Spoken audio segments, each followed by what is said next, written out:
యావ్స్ welcome back to సౌమ్యజెనిక్స్. ఇది మా flat balcony early morning view. నేనైతే లేవగానే ఫస్ట్ బెడ్రూమ్ లో నుంచి బాల్కనీలోకి వచ్చేస్తా, కొంచెం ఫ్రెష్ ఎయిర్ తీసుకుందామని. అండ్ కొంచెం ఈ వ్యూ ప్రశాంతంగా ఉంటుంది నాకు. ఈ మధ్య అన్ని ప్లేసెస్ బిల్డింగ్లు అయిపోతున్నాయి కాబట్టి ఫ్రెష్ ఎయిర్ వేయడం మనకు దొరుకుతలేదు. ఇంకా కొన్ని రోజులైతే ఫ్రెష్ ఎయిర్ మనం కొనుక్కోవాల్సి వస్తుందేమో. ఈ మబ్బు ముఖంతో ఎంతసేపు ఉండాలని జల్దీ ఫ్రెష్ అప్ అయి వచ్చేసిన. మెయిన్లీ ఎక్కడికన్నా పోవాలి అంటే నేను ముందు రోజు నైటే మొత్తం సెట్ చేసి పెట్టేసుకుంటా, ఎందుకంటే నెక్స్ట్ డే నాకు కొంచెం పీస్ఫుల్గా రెడీ అవ్వాలి. This is my outfit. Actually ఈ టాప్ అండ్ జీన్ తోటి బాగానే ఉంది, బట్ స్ట్రగ్ చేసే ఇంకా లుక్ వచ్చింది. అందుకే స్ట్రగ్ నేను ప్రిఫర్ చేస్తాయి ఈ అవుట్ఫిట్కి మాత్రం. లుక్ కూడా కొంచెం రాయల్ లుక్ ఇస్తుంది. Here is my full look. బాగుంది కదా. ఏడికన్నా ట్రిప్స్ అంటే నేను ఫస్ట్ రెడీ అవుతా, బట్ ఏంటంటే నాకు కంఫర్టబుల్ జోన్ ఉండాలి. అలా అనుకుంటేనే నేను ట్రిప్కి రెడీ అవుతా. నా outfit seems to be perfect. నేను రెడీ అయ్యేసరికి తెల్లారిపోయింది కూడా. నేను ఎప్పుడో ఒక అరౌండ్ 5:30కి లేచినట్టున్నా. ఇట్స్ 6:30 నా. లేచిన గంట కాదు కదా, లేవంగానే నాకు ఒక 10 minutesకే ఆకలి స్టార్ట్ అవుతుంది. ప్రస్తుతానికి ఏం లేవు కాబట్టి పోయేటప్పుడు దారిలోనే తినాలిగా.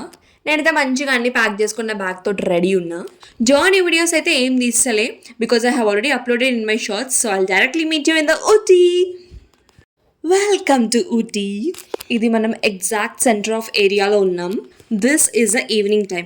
ఏంది పిల్ల మబ్బుల భయం ఈవినింగ్ టైం చూపిస్తుంది ఊటీ అని అనుకుంటానా? I tell you. యాక్చువల్లీ మా వెహికల్ ట్రబుల్ ఇచ్చింది మేము వెళ్ళేటప్పుడు. ఎర్లీ మార్నింగ్ స్టార్ట్ అయినాం కాబట్టి షాప్స్ కూడా ఏం ఓపెన్ లేవు. సో షాప్స్ ఓపెన్ అయిన దాకా ఆగి వెహికల్ రిపేర్ చేయించుకొని, వెహికల్ రిపేరింగ్ అంటే కూడా టైం పడుతుంది కదా, అక్కడ కూడా మాకు టైం వేస్ట్ అయింది. రేపు ట్రిప్ పెట్టుకొని వాళ్ళ వెహికల్ కండిషన్ సరిగ్గా ఉందో లేదో చూసుకోవాలి కదా అని అనుకుంటున్నారా? చూసుకున్నాము, అన్ని కండిషన్స్ మంచిగా చూసుకున్నాము. బట్ ఫేట్ ఒక్కొక్కసారి అట్లా అయిపోతుంది, మనం ఏం చేయలేము దానికి. We have to accept the situations. And నానా తిప్పలు ఎక్స్పీరియన్స్ చేసి ఫైనల్లీ ఊటీకి అయితే రీచ్ అయిపోయినాం. Viewing the sunset in central area of the Ooty. కొండల మీద నుండి లేకపోతే వ్యూ పాయింట్స్లే కాదు, సన్సెట్ ఏడనైనా బాగుంటుంది. Now we're going to street shopping. Street షాపింగ్కి పోవాలి అనుకుంటే బై వాకే ప్రిఫర్ చేయండి. నాట్ ఓన్లీ ఇన్ ఊటీ, ఎక్కడైనా సరే. This is just a small suggestion to get a nice and good experience. ఏదో స్ట్రీట్ షాపింగ్ అయినా ఒకటేలాగా కనిపిస్తుంది కదా అని అనుకున్నాను నేను ఫస్ట్. ఎంత సేమ్ ఐటమ్స్ ఉన్నా ఏదో ఒక వెరైటీ అయితే కనిపిస్తుంది మనం కొత్త ప్లేస్కి వచ్చినప్పుడు. మనం ట్రిప్స్కి వచ్చేది చిల్గానికి డ్యూడ్. సో మనం ప్రతి ఒక్కటి మంచిగా ఎంజాయ్ చేయాలి. ప్రస్తుతానికి మాకున్న టైంలో మేము ఇది మాత్రమే ఎక్స్ప్లోర్ చేయగలుగుతున్నాం, బికాజ్ మార్నింగ్ ఆ ఇన్సిడెంట్ అయిన తర్వాత ఎవ్రీబడి ఆర్ టైర్డ్. ఎవరికి ఓపిక లేవు. బట్ ట్రిప్ అయితే డిసప్పాయింట్ కావద్దు కదా.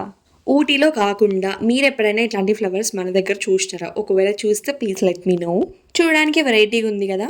యాక్చువల్గా ఈ ఫ్లవర్ స్పెషాలిటీ ఏంటంటే మనం వాటర్లో వేస్తే అది విచ్చుకుంటుందంట. బట్ మా ఫ్రెండ్స్ అండ్ రిలేటివ్స్ ఆల్రెడీ ఇట్లాంటి ఫ్లవర్స్ కొన్నారు, వెరైటీగా ఉంది కాబట్టి. When they came to Ooty, వాటర్లో వేసినాక అవి విచ్చుకోకపోతే చాలా డిసప్పాయింట్ అయినా మేము. అవి లాస్ట్కి కూడా విచ్చుకోలే. ఇవి చిన్న చామంతి పూలు లాగా ఉన్నాయి. అండ్ ఈ కలర్ ఫ్లవర్స్ చూడగానే నాకైతే బతుకమ్మ పూలు గుర్తొచ్చినాయి. మేము కొన్ని ఇంటికి తీసుకెళ్లేసరికి అవి వాడిపోతాయి కూడా, సో మేము ఏం కొనలేదు. సెంటర్ ఆఫ్ ఏరియా కాబట్టి ట్రాఫిక్ అయితే చాలా ఉంది. అసలు నడవనికి జాగా కూడా ఇస్తలేరు ఎవ్వరు. ట్రాఫిక్తో చిరాకు వచ్చినా కానీ సన్సెట్ వ్యూ అయితే మంచి రిలాక్సేషన్ ఇస్తుంది. ఇక మేము కొంచెం సేపు తిరిగి ఏమైనా స్నాక్స్ తిందామని ఒక ఫుడ్ స్టాల్ దగ్గరకు వచ్చినాం. అండ్ ఇక్కడ నాకు ఒక బ్యాడ్ థింగ్ ఏంటంటే, ఆ రోజు నేను వెజ్. ఎప్పుడైనా ట్రిప్స్కి పోయినా అంటే ఆ రోజు నేను కంపల్సరీ వెజ్జే ఉంటా. మీలో ఎవరైనా ఇట్లాంటిది ఫేస్ చేసినారా?